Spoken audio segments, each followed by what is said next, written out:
नमस्कार। आज के इस विश्लेषण में हम एक बेहद दर्दनाक लेकिन उतनी ही जरूरी घटना पर बात करने वाले हैं।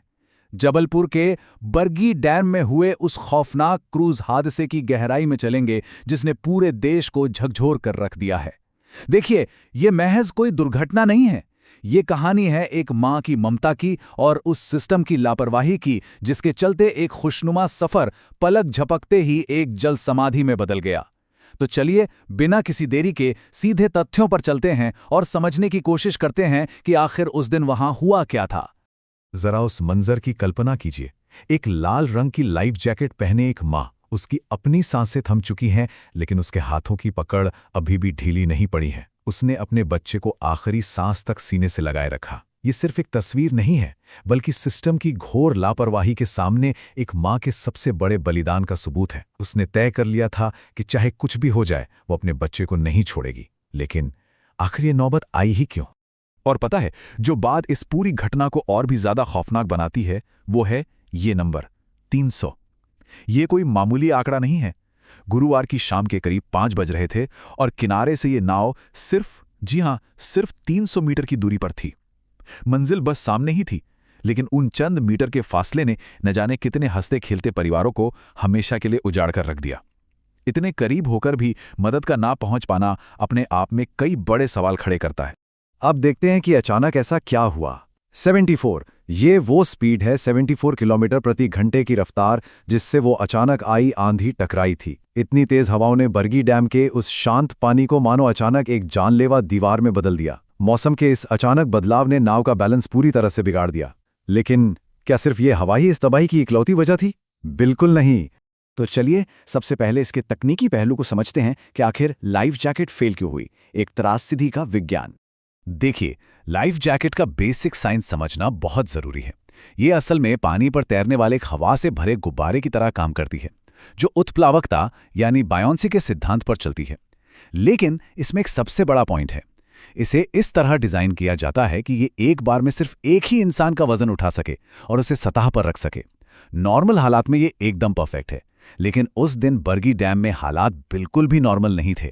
अगर हम तुलना करें तो शांत पानी में एक इंसान के लिए बनी इस जैकेट पर उस वक्त क्या गुजर रही थी। एक ही जैकेट पर 2 लोगों का भारी बोझ, ऊपर से डूबते हुए बच्चे की घबराहट, उसकी छटपटाहट और पानी के नीचे की तरफ खींचने वाला जबरदस्त फोर्स। जब बच्चा डर के मारे अपनी मां को नीचे की तरफ खींच रहा था ना, तो साइंस के नियमों के हिसाब से वो हवा से भरा गुब्बारा मानो एक भारी पत्थर में बदल गया। तैरने की सारी ताकत वहीं खत्म हो गई। अब यहाँ सबसे बड़ा सवाल उठता है कि क्या बच्चे को अलग से जैकेट नहीं पहनाई जा सकती थी? सोर्सेस से जो जानकारी मिली है वो सच में हैरान करने वाली है। नाव पर एक्स्ट्रा लाइफ जैकेट्स थी ही नहीं, और इसी वजह से उस माँ और बच्चे को एक ही जैकेट शेयर करने के लिए मजबूर होना पड़ा। ये कोई तकनीकी खराबी नहीं थी, बल्कि एक ऐसा जानलेवा समझौता था जो उन पर थोपा गया था। उस एक्स्ट्रा वजन और पैनिक ने जैकेट की क्षमता को पूरी तरह से निगल लिया।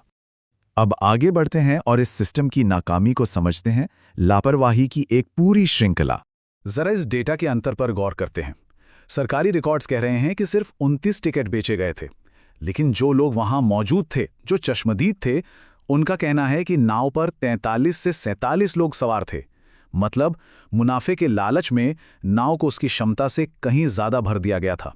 कागजों की हेराफेरी साफ दिखाती है कि नियमों को कैसे ताक पर रखा गया।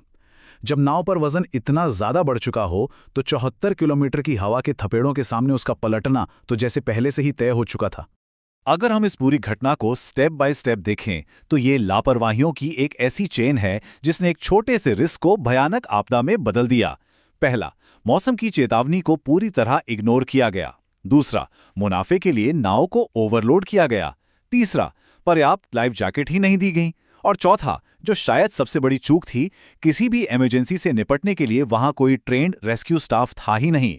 ये चारों चीजें मिलकर एक परफेक्ट डिजास्टर की रेसिपी बन गई।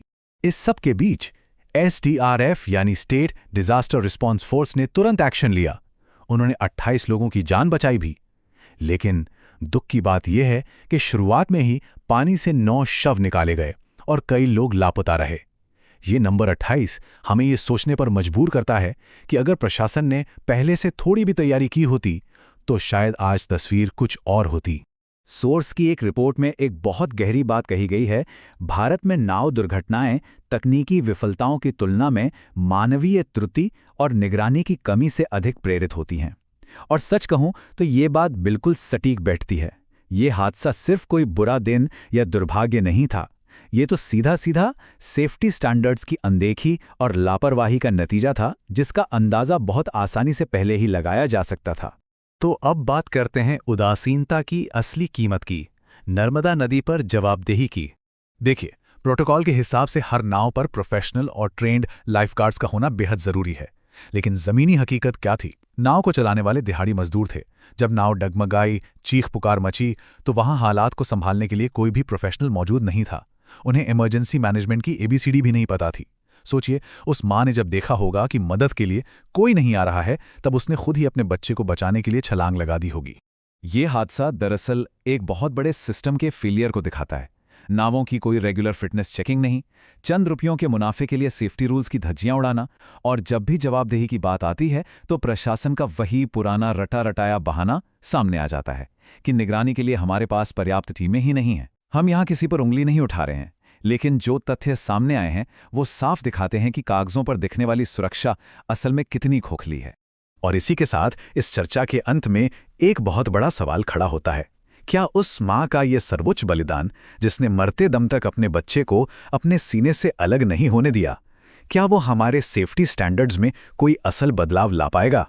क्या नियमों को सख्ती से लागू किया जाएगा, या फिर हमेशा की तरह कुछ दिन बाद ये फाइल भी बंद हो जाएगी और सब कुछ वैसा ही चलता रहेगा? ऐसी घटनाएं हमें याद दिलाती हैं कि सही सवाल पूछना ही बदलाव की पहली सीढ़ी है। इस विश्लेषण में साथ जुड़ने के लिए धन्यवाद। जागरूक रहें, सुरक्षित रहें।